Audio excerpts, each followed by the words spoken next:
Para encontrarnos en familia, presenta Combinación Clave. Toda la opinión, realidad y debate sobre los temas que me interesan. Junto a Fernando Paulsen. La clave me escucha. ¿Cómo están? Ya estamos empezando Combinación Clave y tenemos a nuestra primera entrevistada, es la senadora demócrata cristiana Jimena Rincón. ¿Cómo estás, Jimena? Muy bien, Fernando. Un abrazo a ti y a todos los trabajadores de la radio.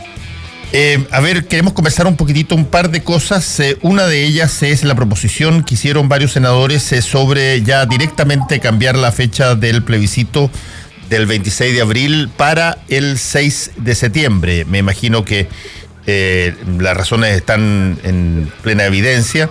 Te pregunto lo primero, ¿hay resistencia a este cambio?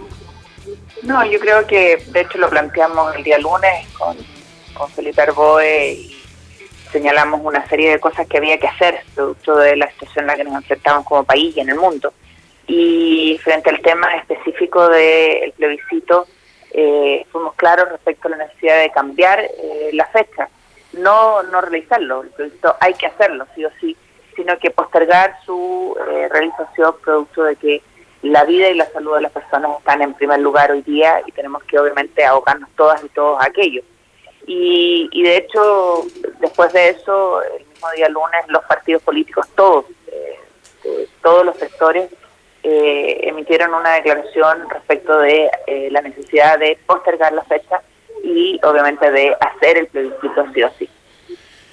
Ok, y eso, ¿cómo se va a definir entonces en términos de la Nosotros hicimos una proposición? propuesta, sí. Nosotros hicimos una propuesta concreta el día de ayer, varios senadores, y presentamos un proyecto de ley con la modificación respectiva, y los partidos políticos, entiendo, convocados hoy día por la presidenta del Senado, van a tener reuniones para revisar nuestra propuesta y otras que hayan. Lo importante es que aceleremos el tranco, demos certeza respecto de esto, no lo dejemos en el aire y podamos abocarnos a los otros temas que son de primera urgencia en nuestro país.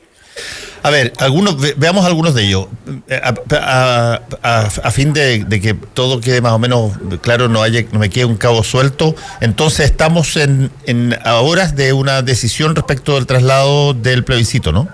A ver, primero hay acuerdo, Fernando, respecto a la necesidad de trasladarlo. Sí. Eso no hay duda. Hay acuerdo también respecto de que hay que hacerlo.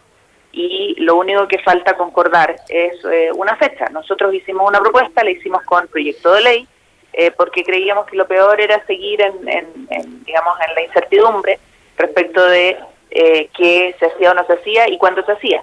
Y obviamente todos abiertos a encontrar la mejor fecha. Y eso es algo que debieran generar hoy día, espero, todos y todas los partidos del país.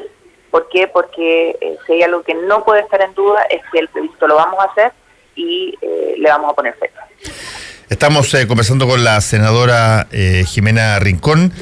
Vamos a la otra parte de todo esto que también ha estado en el debate y que tiene que ver con cuál es la forma en que eventualmente el Parlamento puede seguir operando en circunstancias como las prohibiciones de aglomeraciones de más de 10, más de 15 personas. Hay probabilidad de trabajar por internet, pero es un método no propio de la deliberación directa, digamos. ¿Cómo están mirando eso también? Bueno, ayer también presentamos proyectos de ley, el senador Elizalde, el senador Arboe, el senador Quintana, quien habla, para poder tener trabajo telemático.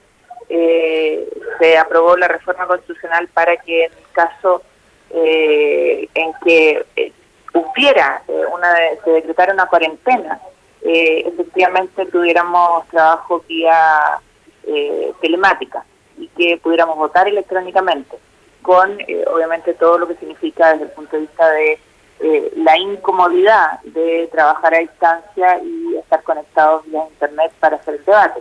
Eso se aprobó el día de ayer, la reforma constitucional, no se aprobó la reforma de la ley orgánica, y solo se aprobó excepcionalmente por el plazo de un año para la eventualidad de que existiera cuarentena. La modificación más estructural a la ley orgánica la vamos a ver con más detención pero la urgencia era tener certeza respecto de lo que haríamos en caso de tener cuarentena o nacional o por algún contagio de alguno de los legisladores o trabajadores y que obligara a cerrar obviamente a evitar que nos reuniéramos todos. ¿Han visto, Jimena, cómo han estado funcionando los parlamentos en el extranjero donde está impactado por el coronavirus? ¿Qué experiencia sirve? ¿Qué cosa ha demostrado no ser útil? Están recién empezando a hacerlo. De hecho, tenemos dos ejemplos europeos, básicamente, donde o han designado representantes proporcionalmente a la presencia del número de parlamentarios por bancada, o directamente han trasladado la representación a los speakers o jefes de comité. Ok, y todo lo que eso implica, por lo menos en esos parlamentos, nosotros lo tenemos acá. Tenemos nosotros no podemos hoy día por ley orgánica hacerlo así. Necesitamos presencia y por eso hay que reformar la ley orgánica y la norma constitucional. Se optó después de un debate de los comités por hacer la reforma constitucional y establecer el voto telemático de ser necesario. Vamos ahora a la situación segunda que tiene que ver con la representación parlamentaria. Una cosa es lo que tengan que hacer en sus respectivas oficinas y otra es cómo se mantiene la relación con sus distritos y circunscripciones. ¿Cuál es que son quienes están padeciendo directamente los estragos de esta pandemia? ¿Cómo se establece esa relación sin arriesgarse a justamente contagiarse o contagiar? Mira, varios, yo creo que todos a esta altura, fue cerrar la atención presencial de nuestras oficinas. De hecho, todos nuestros equipos están trabajando colaborativamente a través de Internet, usando la tecnología, y hemos estado operando así, salvo una persona que está conmigo todo el día, que es mi chofer, y que me permite contestar correos, hacer llamadas, etcétera, trabajar los documentos vía Internet en el computador. El resto está todo vía distancia. Y la atención del público la estamos haciendo vía WhatsApp o vía correo electrónico, incluso Instagram. Y yo no he perdido el contacto con mis electores a través de ese medio, e incluso ayudando a varios chilenos que se han quedado varados en Ecuador, en Perú, y que son de mi circunscripción, y hemos hecho las gestiones para que puedan retornar al país. ¿Qué ha sido hasta ahora, Jimena Rincón, lo más difícil de conseguir en términos de reformar la manera en que el Parlamento funciona? Yo creo que hasta ahora no ha habido mucho cambio, porque seguimos sesionando en salas. Yo creo que es un error, porque estamos exponiendo a los trabajadores, a los secretarios de comisión, en fin. Eso ha sido lo más duro de todo este proceso. Y hay conciencia, aparentemente no hay, porque si se está haciendo de esa manera, hay discrepancia respecto a si eso es grave o no. Hay discrepancia porque algunos dicen nosotros no podemos parar porque la gente nos va a criticar que somos los únicos que no estamos en nuestros puestos de trabajo, y otros dicen nosotros debemos dar el ejemplo y tenemos que transmitir la urgencia de que no se siga yendo al lugar de trabajo, que tratemos de recluirnos o restringirnos en los contactos sociales, que es lo más duro de todo esto. El contacto social va a ser el impacto de esta pandemia en todo orden de cosas.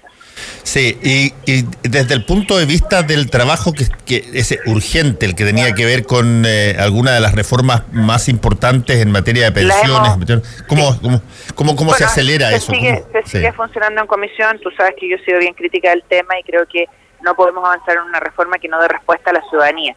Y el no estar juntos en una sala no significa que no podamos sesionar vía teleconferencia, como lo hemos hecho, por ejemplo, el día de ayer con el proyecto de ley de portabilidad financiera, donde tuvimos a el Banco del Estado, el Banco de Chile, el Conservador de Bienes Raíces, el Ejecutivo, a través de teleconferencia. Y creo que esto se puede hacer desde el punto de vista práctico también con los otros temas. Todo lo que era la urgencia antes del coronavirus, Jimena Rincón, ¿cambió? Es decir, hay cosas que cambiaron en términos de su urgencia y que debieran haberse mantenido urgentes. Hay cosas que siguen teniendo urgencia y otras que obviamente van a quedar postergadas porque tenemos un tema un tema no menor desde el punto de vista de las prioridades en el país. La vida y la salud de las personas tienen que estar en primer lugar hoy día. La otra pregunta que te iba a hacer tiene que ver con si es que está el Parlamento formando parte de los equipos que no sé si asesoran o están vinculados a quienes están tomando las decisiones respecto de las medidas a tomarse respecto de esta pandemia. Se habló de que había un comité asesor experto a la presidencia de la República en términos médicos, pero ¿cuál es la participación del Parlamento en eso? Lo desconozco y yo supongo que será a través de la nueva mesa que el Ejecutivo se relacione con ellos. Voy a tener, Fernando, que cortarte porque estoy entrando en un programa de televisión tal como le había dicho a tu equipo. Ya, no, ni un problema. Gracias. Perdona, un abrazo. Chao, que te vaya muy bien. A más contacto. Un abrazo. Bueno, va a pasar, creo yo, bastante en los sistemas de política representativa, un poco lo que está planteando la senadora Jimena Rincón. Hay dos cosas, y lo conversábamos con ella, hay dos cosas que son innegablemente, están innegablemente asociadas a la democracia representativa. Una es justamente la deliberación en el Parlamento, y en el Parlamento son bastantes, 155 diputados, una cantidad de 60 y tantos senadores. Por lo tanto, tú tienes un montón de gente y mucha más gente de la que hoy día se está señalando que debiera ser prudente juntar en un mismo lugar. Pero tienes ahí un desafío que resolver, porque la actividad deliberativa del Parlamento no es sustituible en democracia por otro órgano. Es, por cierto, si es que hay golpes de Estado, si es que hay alguien que asume el poder, o si de pronto por una situación extraordinariamente aguda, las deliberaciones deben ser concentradas en solamente el Ejecutivo, por ejemplo, es una cosa que es de distinto costal, pero la actividad parlamentaria tiene en una democracia representativa un valor fundamental, que es justamente darle representatividad a quienes descansan en la posibilidad de que se generen proyectos de ley y que se genere legislación en su beneficio, particularmente cuando estamos en una situación apremiante, con miedo circulando, con inseguridad. Pero también está la otra variable que conversábamos con Jimena Rincón. Por definición, cada cierto tiempo, los parlamentarios tienen semanas que se llaman semanas distritales para que justamente en una democracia representativa ocurra el contacto entre el parlamentario y aquellos a quienes ellos representan. Y por lo tanto hay ahí un encuentro que siempre es saludable, pero en las condiciones actuales va a tener que modificarse aquello, y por lo tanto va a ser interesante ver cómo funciona o cómo continúa la actividad legislativa sin que haya contacto durante probablemente bastante tiempo con las personas en los distintos distritos y circunscripciones, y sin asistir probablemente, porque va en algún momento dado a detenerse aquello, sin asistir a el Parlamento a justamente deliberar y generar legislación en medio de una situación donde hay miedo, donde hay inseguridad, hay incertidumbre y hay necesidad de leyes taxativas para la emergencia. Después hay otro problema, creo que es interesante, porque lo que ocurre con el Parlamento ocurre también con otras instancias. Ayer, por ejemplo, una persona acá en el panel, Paulina Bodanovich, planteaba la situación de los juicios que están todos vigentes, los juicios en los tribunales de justicia, me refiero.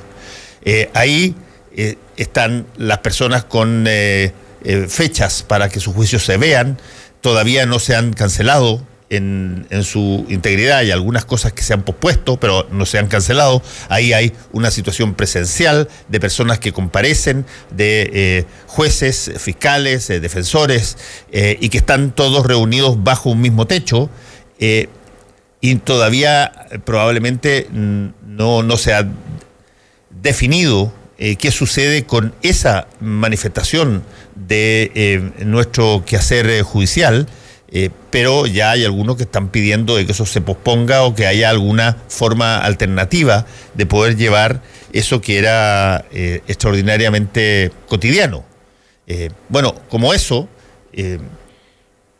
ha bajado, si usted lo ha notado en las ciudades y si está en Santiago mucho más, ha bajado el flujo de automóviles de forma evidente.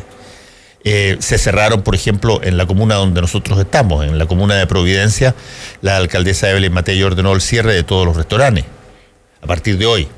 Y por lo tanto, ahí hay otro espacio. Esa es una lógica de intentar evitar que un espacio que está disponible genere el influjo, llamémoslo así, la tentación de que la gente vaya a reunirse ahí, porque justamente la reunión es la riesgosa. Entonces, hay una situación que eventualmente va a repercutir muy fuerte en las economías de los bares, los restaurantes, los supermercados en algunas partes están, particularmente los que están en los malls, pueden estar abiertos, igual que las farmacias, pero todo el resto no.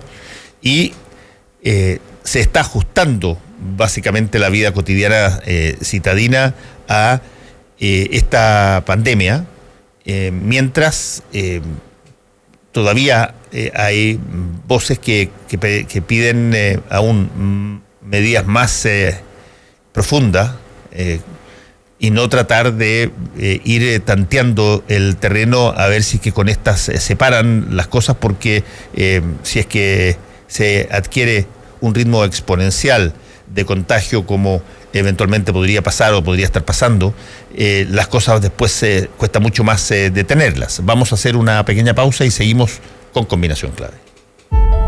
Si tienes diabetes como yo y necesitas trabajar hasta tarde en ese proyecto que tanto